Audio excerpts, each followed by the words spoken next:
Sweden का नाम सुनते ही दिमाग में क्या आता है? Clean country, high salary, peaceful life, strong passports, family का फ्यूचर, यूरोपियन लाइफस्टाइल। और इंडिया में बहुत लोग एग्जैक्टली इस ड्रीम के साथ में स्वीडन को देखते हैं दोस्तों। उनको लगता है बस एक जॉब ऑफर मिल जाए, वर्क वीजा लग जाए और लाइफ एकदम सेट हो जाएगी। लेकिन रियलिटी क्या है दोस्तों? यहाँ पर रियलिटी ये है कि स्वीडन का वर्क वीजा प्रोसेस सिंपल सुनने में जरूर लगता है, लेकिन एक्चुअली में proper rules, proper salary, proper employer और प्रॉपर डॉक्यूमेंट्स का गेम होता है। यहाँ रैंडम ऑफर लेटर या फेक प्रोमिसेस पर काम नहीं चलता दोस्तों। स्वीडन का सिस्टम बहुत स्ट्रक्चर्ड है दोस्तों। अगर आप भी हमारे साथ में कोई कंसल्टिंग अगर लेना चाहते हैं, कोई सर्विसेज अगर आप लेना चाहते हैं, तो आप मेरे से या मेरे एक्सपर्ट से जो है बात कर सकते हैं। कोई एक टीम मेंबर से बात कर सकते हैं, जिसके लिए आप यहाँ पे क्लिक करके एक कंसल्टेशन बना सकते हैं अपने टाइम जोन के अनुसार, और हम आपकी प्रॉब्लम का सलूशन बताएंगे। अगर आपको कोई सर्विस चाहिए तो उसके बारे में हम आपको डिस्कस करेंगे और उसको बताएंगे कि किस तरह से वो सर्विस आपको रेंडर करवाई जाएगी। दोस्तों अगर आप भी मिडिल क्लास का ट्रैप तोड़कर गरीबी वाली रेखा से बाहर आना चाहते हो ना, तो मेरे इस चैनल को आप ज़रूर सब्सक्राइब कीजिए और यहाँ वीडियो पे ज़रूर आप देखिए। मैं कंसिस्टेंटली जो है वीडियोस पोस्ट करूँगा आपको ज़ीरो से बेहतरीन बनाने के लिए, आपको सिखाने के लिए कि किस तरह से आदमी अमीर बनता है। इस वीडियो में मैं आपको स्वीडन वर्क वीज़ा का full process simple layman language के अंदर समझाऊंगा दोस्तों। कौन कौन से वर्क वीज़ा टाइप होते हैं, इंडियंस के लिए कौन सा रूट सबसे कॉमन होता है, एम्प्लॉयर का रोल क्या होता है, सैलरी कितनी होनी चाहिए, प्रोसेस कैसे स्टार्ट होता है, फैमिली को साथ लेके जा सकते हैं कि नहीं, क्योंकि सबका ये सवाल होता है, और किस स्टेज पर लोग सबसे ज़्यादा गलती करते हैं। सबसे पहले एक बेसिक बात को समझ लो दोस्तों। स्वीडन में नॉर्मली अगर आप इंडियन हो और आप काम के लिए जाना चाहते हो, तो आपको पहले प्रॉपर वर्क परमिट या वर्क बेस रेजिडेंस परमिट चाहिए होता है। यानी पहले वीज़ा या परमिट अप्रूवल का सिस्टम होता है, उसके बाद ट्रैवल और ज्वाइनिंग होती है दोस्तों। ये कोई ऐसा कंट्री नहीं है जहां आप टूरिस्ट बन के पहुंच जाओ और कैजुअली काम करना स्टार्ट कर दो। स्वीडन का सिस्टम डॉक्यूमेंट बेस्ड है, एम्प्लॉयर बेस्ड है। अब सबसे कॉमन वीज़ा टाइप समझो दोस्तों, और सबसे कॉमन वीज़ा रूट है रेगुलर वर्क परमिट। ये नॉर्मल एम्प्लॉय रूट है, मतलब आपको स्वीडन की कंपनी जॉब ऑफर करती है, एम्प्लॉयमेंट कॉन्ट्रैक्ट साइन होता है, एम्प्लॉयर एप्लीकेशन स्टार्ट करता है, उस बेस पर आपका वर्क परमिट फाइल किया जाता है दोस्तों। इस रूट में कुछ बहुत इंपॉर्टेंट कंडीशंस होती हैं दोस्तों। सबसे पहले आपके पास में एक वैलिड आपका पासपोर्ट होना चाहिए, दूसरा साइंड एम्प्लॉयमेंट कॉन्ट्रैक्ट होना चाहिए, तीसरा सैलरी और कंडीशंस स्वीडन के इंडस्ट्री रूल्स के अकॉर्डिंग होनी चाहिए। यानी बस नंबर लिख देना इनफ नहीं होता दोस्तों, जॉब टर्म्स प्रॉपर होनी चाहिए। चौथा, आपकी monthly salary at least minimum threshold को मीट करे। आज के करंट लेवल पे रेगुलर वर्क परमिट के लिए ये amount 29,680 Swedish kronor per month से कम नहीं होना चाहिए। और एक इंपॉर्टेंट बात, ये सिर्फ मिनिमम गेट है दोस्तों, कुछ जॉब्स में मार्केट स्टैंडर्ड इससे भी ज़्यादा हो सकता है। पांचवी इंपॉर्टेंट कंडीशन ये होती है कि एम्प्लॉयर को आपके लिए इंश्योरेंस अरेंज करना होता है। स्वीडन में ये चीज़ लाइटली नहीं ली जाती दोस्तों। Health insurance, life insurance, work injury insurance और ऑक्यूपेशन पेंशन साइड इंपॉर्टेंट होती है दोस्तों। अब प्रोसेस कैसे चलता है ये समझ लो आप अच्छे से। यहाँ सबसे पहली गलती लोग ये करते हैं कि उनको लगता है कि कैंडिडेट खुद सब फाइल प्रोसेस कर लेगा। स्वीडन में नॉर्मल वर्क परमिट रूट में एम्प्लॉयर प्रोसेस स्टार्ट करता है दोस्तों। एम्प्लॉयर स्वीडिश माइग्रेशन एजेंसी के ई सर्विस में आपकी एम्प्लॉयमेंट डिटेल्स सबमिट करता है। उसके बाद रेलेवेंट ट्रेड यूनियन को चांस दिया जाता है कि वो एम्प्लॉयमेंट टर्म्स पर कमेंट करे। ये बहुत इंपॉर्टेंट पॉइंट है, क्योंकि इससे सिस्टम चेक करता है कि टर्म्स फेयर हैं या नहीं है। एम्प्लॉयर अपना पार्ट कंप्लीट कर देता है, फिर आपको ईमेल पर एक लिंक मिलता है। उसके बाद में आप अपना पार्ट फिल कर देते हो, डॉक्यूमेंट्स अपलोड करते हो, एप्लीकेशन फ़ी पे कर देते हो और एम्बेसी सिलेक्शन करते हो, जहां पर पासपोर्ट प्रेजेंट करना हो सकता है आपको। अब यहाँ एक इंपॉर्टेंट पॉइंट है दोस्तों, अगर आप first time Sweden work permit के लिए अप्लाई कर रहे हो एजेंट से या खुद, तो यूजुअली आपको स्वीडन के बाहर से अप्लाई करना होता है। यानी इंडिया जिस कंट्री में आप लीगली स्टे कर रहे हो, या तो इंडिया में या जिस कंट्री में लीगली हो आपको अप्लाई करना होगा। ये मत सोचना कि पहले समहाउ स्वीडन पहुंच जाएंगे और बाद में काम हो जाएगा, वर्क परमिट बाद में मिल जाएगा, ऐसा नहीं होता दोस्तों। No visit to work permit वाला गेम। फर्स्ट टाइम राउट में आउटसाइड स्वीडन अप्लाई करना नॉर्मल रूट होता है दोस्तों। रेगुलर वर्क परमिट की फी क्या होगी यहाँ पर, अब आपका ये सवाल होगा। आज के करंट रूल के हिसाब से employ work permit application fee 2200 यानी कि 2200 स्वीडिश क्रोनर होती है दोस्तों। वहाँ की ऑफिशियल करेंसी क्रोनर है, स्वीडिश क्रोन। अगर फैमिली साथ अप्लाई कर रही है तो रिजल्ट्स के लिए 1500 क्रोनर और चिल्ड्रन के लिए 750 क्रोनर की फीस होती है। अब बात करते हैं सेकंड इंपॉर्टेंट राउट की, जो है European blue card, EU blue card. ये राउट हर किसी के लिए नहीं होता दोस्तों, ये मोस्टली हाईली क्वालिफाइड वर्कर्स के लिए होता है।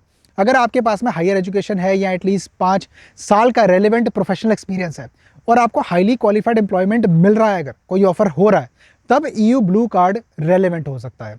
इस राउट के अंदर जो सैलरी थ्रेशोल्ड है वो रेगुलर वर्क परमिट से काफ़ी हाई है। करंट लेवल पर EU ब्लू कार्ड के लिए सैलरी एटलीस्ट 52,000 स्वीडिश क्रोनर पर मंथली जो है मंथली होनी चाहिए इतनी। यानी सिंपल लैंग्वेज में अगर बोलूँ मैं तो blue card low salary basic entry route नहीं है, ये ज़्यादा स्ट्रॉन्ग प्रोफाइल वालों के लिए होता है दोस्तों। इसमें एम्प्लॉयमेंट के एटलीस्ट 6 मंथ्स का होना चाहिए, आपका जो एम्प्लॉयमेंट जो है ना ऑफर हुआ है वो 6 मंथ्स का होना चाहिए। और अगर आप स्वीडन में 1 ईयर से ज़्यादा कम स्टे करने वाले, मैंने 1 ईयर से कम स्टे करने वाले हो, तो कंप्रिहेंसिव हेल्थ इंश्योरेंस भी इंपॉर्टेंट होती है। EU ब्लू कार्ड का एप्लीकेशन फ़ी 2000 क्रोनर है। अब तीसरा राउट समझ लो, ICT परमिट। अब ICT का फुल फॉर्म क्या होता है? Intra corporate transfer. ये तब होता है जब आप ऑलरेडी एक कंपनी में काम कर रहे हो, आउटसाइड EU अगर आप काम कर रहे हो कंपनी में, और वही कंपनी उसी या फिर उसी ग्रुप के अंदर उसकी जो ब्रांच है स्वीडन के अंदर है और स्वीडिश ब्रांच में आपको ट्रांसफर किया जा रहा हो। यानी ये रैंडम एक्सटर्नल हायरिंग रूट नहीं है, ये ग्रुप ट्रांसफर रूट होता है दोस्तों, इंट्रा कंपनी ट्रांसफर। इसमें यूजुअली आप मैनेजर, स्पेशलिस्ट या ट्रेनी, इंटर्न कैटेगरी में काम कर सकते हो। और अगर आप फर्स्ट टाइम ICT परमिट के लिए अप्लाई कर रहे हो ना, तो आपको आउटसाइड स्वीडन अप्लाई करना होता है। सैलरी और कंडीशन पोस्टेड वर्कर्स के लिए लेवल के अकॉर्डिंग होनी चाहिए, और इंश्योरेंस यहाँ भी बहुत ज़्यादा इंपॉर्टेंट होता है। ICT परमिट की फीस भी 2000 क्रोनर के आसपास होती है दोस्तों।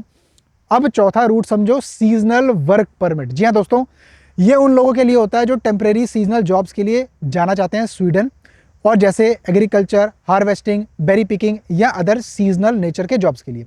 लेकिन इस रूट को भी लोग बहुत लाइटली ले जाते हैं, सोचते हैं हो जाएगा इजीली। सीजनल परमिट का मतलब कैजुअल एंट्री नहीं होती कि स्वीडन चले गए बल्ले बल्ले। इसमें भी प्रॉपर कॉन्ट्रैक्ट चाहिए, हाउसिंग स्टैंडर्ड चाहिए होता है, हेल्थ इंश्योरेंस चाहिए, और आपको नॉन EU कंट्री में रेजिडेंट और फिजिकली प्रेजेंट होना चाहिए जब आप अप्लाई करोगे।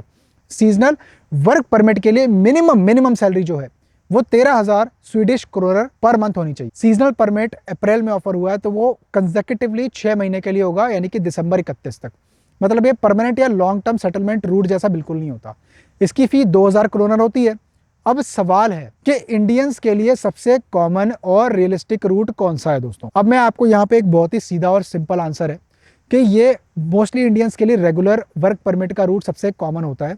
अगर उनको स्वीडिश एम्प्लॉयर या जेन्युइन जॉब ऑफर मिलता है, अगर प्रोफाइल बिल्कुल स्ट्रॉन्ग है, क्वालिफिकेशन अच्छी है, रोल हाईली स्किल्ड है और सैलरी आई है, तब EU ब्लू कार्ड रेलेवेंट हो सकता है, वो अप्लाई किया जा सकता है अगर एम्प्लॉयर है तो। अगर आप मल्टीनेशनल सेटअप में हो और कंपनी आपको स्वीडन ट्रांसफर कर रही है, तब ICT रेलेवेंट हो सकता है इंट्रा कंपनी ट्रांसफर के रूल्स के अकॉर्डिंग। और अगर आप टेम्परेरी नेचर का काम करना जानते हैं, तब सीजनल रूट आपके लिए एप्लीकेबल होगा दोस्तों, अगर आपके पास में डेडिकेटेड एम्प्लॉयर है।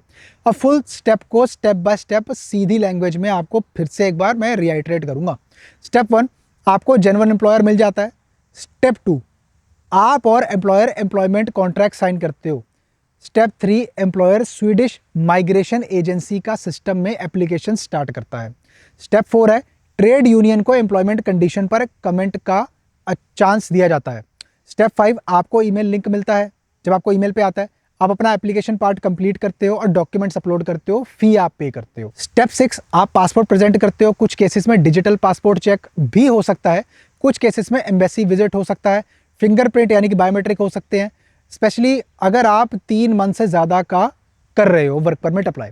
स्टेप 7 है, एप्लीकेशन प्रोसेस होती है। स्टेप 8 है, डिसीजन आता है। अगर परमिट ग्रांट होता है, तब आप स्वीडन में लीगली लिव और वर्क कर सकते हो as long as permit valid है। अब एक प्रैक्टिकल पॉइंट यहाँ समझ लो, processing time same for everyone नहीं होता। कंप्लीट एप्लीकेशन जनरली फास्टर चल सकती है, इनकम्प्लीट एप्लीकेशन स्लो हो जाती है, अटक भी सकती है, ठीक है, और बाद में आपका वर्क परमिट नहीं आएगा। हाईली क्वालिफाइड केसेस कभी कभी फास्टर मूव होते हैं क्योंकि उनको जरूरत होती है हाईली स्किल्ड जॉब्स वालों की। कंप्लीट फाइल दो, half documents, wrong salary, weak contract या अनक्लियर रोल के साथ में मत जाओ दोस्तों। आप फैमिली का पॉइंट आता है यहाँ पे, क्या फैमिली साथ ले जा सकते हो आप? हाँ, सर्टन वर्क राउट्स के ऊपर फैमिली यानी कि आपका स्पाउस, पार्टनर, चिल्ड्रन अप्लाई कर सकते हैं साथ में। स्वीडन के नॉर्मल वर्क परमिट राउट के अंदर स्पाउस, रजिस्टर्ड पार्टनर, कोहैबिटिंग पार्टनर और चिल्ड्रन अंडर 21 साल की उम्र के अप्लाई कर सकते हैं। और अगर फैमिली परमिट ग्रांट हो जाता है तो एडल्ट फैमिली मेंबर्स और ओल्डर चिल्ड्रन जो कंडीशन को बेसिकली मीट करते हैं उनको वर्क की परमिशन मिलती है, यानी कि ओपन वर्क परमिट मिलता है उनको। लेकिन यहाँ पे एक और रियलिटी है दोस्तों, अगर फैमिली साथ जा रही है तो सिर्फ जॉब ऑफर इनफ नहीं होता, आपको फाइनेंशियली भी दिखाना पड़ेगा कि आप खुद को और अपनी फैमिली को सपोर्ट कर सकते हो, यानी कि फैमिली राउट के साथ इनकम प्रेशर भी बढ़ जाता है, यानी कि बैंक बैलेंस आपको दिखाना पड़ सकता है। अब सबसे कॉमन मिस्टेक्स क्या होती हैं? पहली गलती, फेक या वीक एम्प्लॉयर हो सकता है। दूसरी गलती दोस्तों, लो सैलरी जो थ्रेशोल्ड को मीट नहीं करती। तीसरी गलती, रोल एक जगह कुछ और, कॉन्ट्रैक्ट में कुछ और, मिसलीडिंग है। चौथी गलती, फर्स्ट टाइम केस में स्वीडन के अंदर अप्लाई करने की गलत सोच। पांचवी गलती, सोचना कि कोई भी जॉब स्वीडन में वर्क परमिट दिला देगी और इजी या वीजा लग जाएगा। छठी गलती दोस्तों, डॉक्यूमेंट्स इनकम्प्लीट, बिल्कुल प्रोफाइल इनकम्प्लीट। सातवीं गलती, ये समझना कि यूरोप है तो सब आसान है, कोई टेंशन नहीं। अब एक सिंपल वार्निंग यहाँ पे समझ लो, अगर कोई एजेंट बोले स्वीडन डायरेक्ट वर्क परमिट करा देंगे एम्प्लॉयर के बिना, ओपन वर्क परमिट हो जाएगा, आजकल बहुत स्कैम चल रहा है, तो अलर्ट हो जाओ। इसीलिए मैं ऐसी वीडियोस बना रहा हूँ। अगर कोई बोले सैलरी लो है लेकिन वर्क परमिट हो जाएगा, वेरीफाई करा लो, कोई टेंशन नहीं। अगर कोई एम्प्लॉयर इंश्योरेंस और कॉन्ट्रैक्ट क्लियर नहीं कर रहा, बिल्कुल केयरफुल रहो यहाँ पर। अगर कोई रोल क्लियर नहीं कर रहा, कंपनी अनक्लियर है, या सिर्फ वर्बल प्रोमिस पे आपको जो है सिर्फ खेल रहा है, तो बिल्कुल आप वहाँ पे थम जाओ, स्लो कर लो अपने आप को, ना जाओ उसके पास में। स्वीडन का जेन्युइन वर्क राउट एम्प्लॉयर लेड होता है दोस्तों, रूल लेड होता है, और सैलरी भी आपका जो है उसमें जस्टिफाइड होनी चाहिए। अब यहाँ पर फाइनल समरी बिल्कुल आपको सिंपल लैंग्वेज में समझा देते हैं। अगर आप इंडियन हो और स्वीडन में काम करना चाह रहे हो तो पहले ये समझो कि आपको किस तरह का वीज़ा टाइप, आप कहाँ पे फिट बैठते हो। नॉर्मल जॉब है या फिर आपका रेगुलर वर्क परमिट है, तो वो आप देख लो।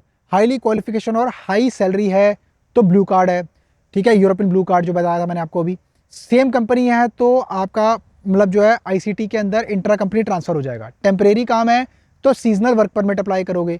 रेगुलर वर्क परमिट के लिए करंट सैलरी जो आपकी होनी चाहिए 29,680 kroner per month. EU blue card के लिए करंट सैलरी होनी चाहिए 52,000 kroner per month.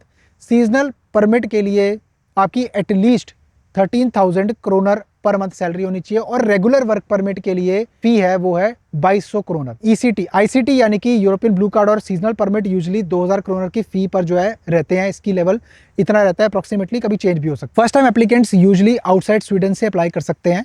Employer process start करता है दोस्तों, ट्रेड यूनियन को कमेंट का चांस मिलता है, ठीक है, पासपोर्ट चेक, फिंगरप्रिंट्स और फोटो प्रोसेस का पार्ट हो सकता है, और इसके अलावा आपका जो परमिट मिलने के बाद प्रॉपर लीगल वर्क स्टार्ट होता है दोस्तों, ये समझना जरूरी है।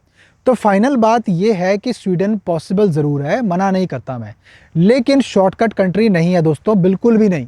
यहाँ proper employer, proper salary, proper guidance, proper documents, proper process के साथ मूव करना चाहिए। अगर आप इमोशनली नहीं और लॉजिकली चलोगे ना, तो स्वीडन आपके लिए बिल्कुल रियल अपॉर्चुनिटी बन सकता है। लेकिन अगर आप बस सिर्फ यूरोप के नाम पर देखकर किसी के झांसे में आ रहे हो और प्रॉमिस पर ट्रस्ट कर लोगे सिर्फ, तो बिल्कुल आप ही को प्रॉब्लम होगी, वर्क परमिट नहीं आएगा, या अटक जाएगा, या प्रॉब्लम हो जाएगी, या स्कैम हो जाएगा आपके साथ में।